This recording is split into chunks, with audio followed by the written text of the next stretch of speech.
স্বামী স্ত্রীর মাঝখানে যখন তৃতীয় ব্যক্তি চলে আসে, ঠিক তখন একটা সম্পর্ক বিচ্ছিন্ন হয়ে যায়।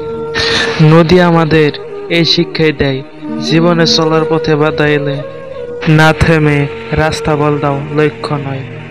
শরীর ও মনকে সুস্থ এবং সতেজ রাখার একটাই উপায়, অতীতের কথা ভেবে শোক না করা, ভবিষ্যৎ নিয়ে চিন্তা না করা এবং বর্তমানকে উপভোগ করা।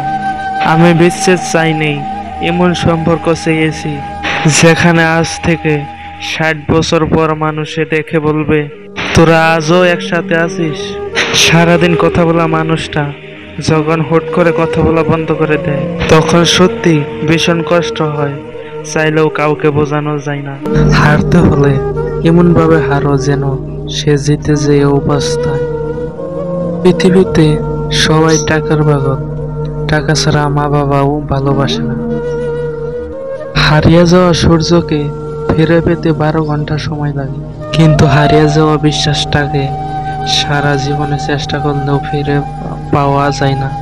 জীবনে একা থাকতে শিখে নিতে হয়, কারণ পৃথিবীতে আসার সময় একা আসতে হয়, আবার যাবার সময় একা যেতে হয়।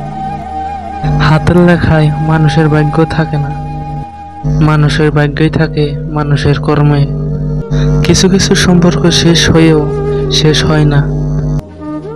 একজন হয়তো অনেক বলতে যায়, কিন্তু অন্যজন সেই সম্পর্কটা বোঝাটা বইয়ে পড়ার সারা জীবন।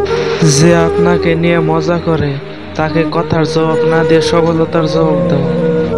মানুষ কানা ঘোড়া অন্ধ পঙ্গু হলেও তাকে নিয়ে সংসার করা যায়, কিন্তু যদি মানুষের চরিত্র খারাপ হয় তাহলে তাকে নিয়ে সংসার করা যায় না।